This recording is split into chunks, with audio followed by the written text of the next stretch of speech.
Salut les enfants, c'est Adrien. J'espère que vous allez tous bien. Si tu ne me connais pas encore, je suis un des moniteurs du camp chaque été. Hier, Pradel nous a raconté comment Joseph s'est tristement retrouvé en prison. Et aujourd'hui, je vais vous raconter comment il s'en est sorti. Allez, c'est parti. Quelques années sont passées et Joseph est toujours en prison. Mais un jour, le pharaon, celui qui dirige toute l'Égypte, fait un rêve étrange. Il voit au bord du fleuve 7 belles grosses vaches qui mangent. Puis 7 vaches laides et maigres arrivent. Et vous savez ce qu'elles font? Elles mangent les 7 belles grosses vaches. Le pharaon se réveille. Pourquoi a-t-il rêvé de ça? Il n'en sait rien. Après un peu de temps, le pharaon se rendort. Et là, il fait un deuxième rêve. Il voit sur une tige 7 beaux gros épis. Puis, un peu plus bas sur la tige, il voit 7 épis laids et maigres.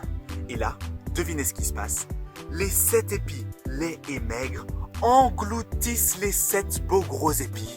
Le pharaon se réveille à nouveau. C'est le deuxième rêve étrange qu'il fait. Maintenant, il ne peut plus se rendormir, il est trop agité. Et donc, le matin, le pharaon appelle tous les sages et magiciens de l'Égypte pour lui expliquer ses deux rêves de la nuit dernière. Mais personne ne trouve d'explication. C'est à ce moment-là qu'un des officiers de Pharaon se rappelle de quelqu'un qui lui avait donné l'explication de son rêve il y a quelques années. « C'est un jeune hébreu qui est en prison pour le moment, » dit l'officier. « Je ne me souviens plus de son nom, mais il est très bon. » Qui est ce jeune hébreu en prison, à votre avis? C'est Joseph, bien évidemment. Et donc, le pharaon décide de le faire venir dans son palais. « Joseph ici présent, » dit le pharaon. « J'ai fait un rêve.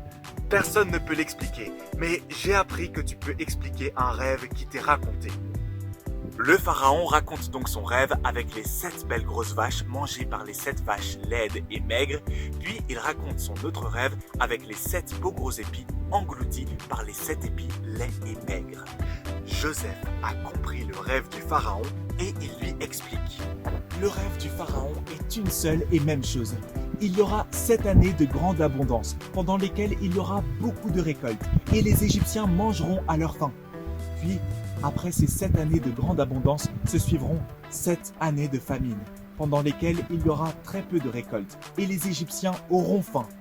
On ne pensera même plus aux années d'abondance, tellement que les années de famine seront dures.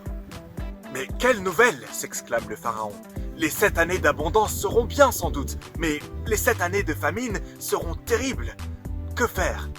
Que le pharaon découvre un homme intelligent et sage, et qu'il soit en charge de tout le pays d'Égypte, répond Joseph, et que l'on garde les récoltes des années d'abondance pour que l'on puisse encore en avoir pendant les 7 années de famine. Que de bonnes idées, Joseph, dit le pharaon. Comme Dieu t'a fait connaître tout cela, il n'y a personne qui soit aussi sage ni aussi intelligent que toi. Ainsi, je te nomme gouverneur du pays d'Égypte. Tout mon peuple devra obéir à tes ordres. Vous avez entendu? Quelle surprise! Peu de temps avant, Joseph était encore en prison alors qu'il n'avait rien fait de mal. Et maintenant, le pharaon le nomme gouverneur de tout le pays d'Égypte. Waouh! Quelle histoire les enfants! Un peu plus tard, Joseph s'est marié et a eu des enfants. Tout s'est passé exactement comme Joseph l'avait dit. Il y a eu 7 années d'abondance, puis 7 années de famine. Mais heureusement, le pays d'Égypte n'a pas souffert parce que Dieu avait donné la sagesse et l'intelligence à Joseph. Et vous vous souvenez des frères de Joseph qu'il avait vendus comme esclaves? Eh bien, beaucoup d'années plus tard, Joseph a pu les revoir et il leur a pardonné. Dieu, dit Joseph, a transformé le mal en bien. Et en effet, on avait fait beaucoup de mal dans la vie de Joseph, mais malgré tout, Dieu a béni Joseph. Et voilà les enfants, c'est la fin de l'histoire sur la vie de Joseph. J'espère que vous avez vraiment aimé ces histoires que l'on vous a racontées tout au long de cette semaine. Vous pouvez les retrouver dans la Bible, dans le livre de Genèse, à partir du chapitre 37. Et n'oubliez pas qu'en aimant toujours Dieu et en lui obéissant, il pourra toujours changer n'importe quelle mauvaise situation en une occasion pour vous, comme pour Joseph, d'être couronné. Alexander.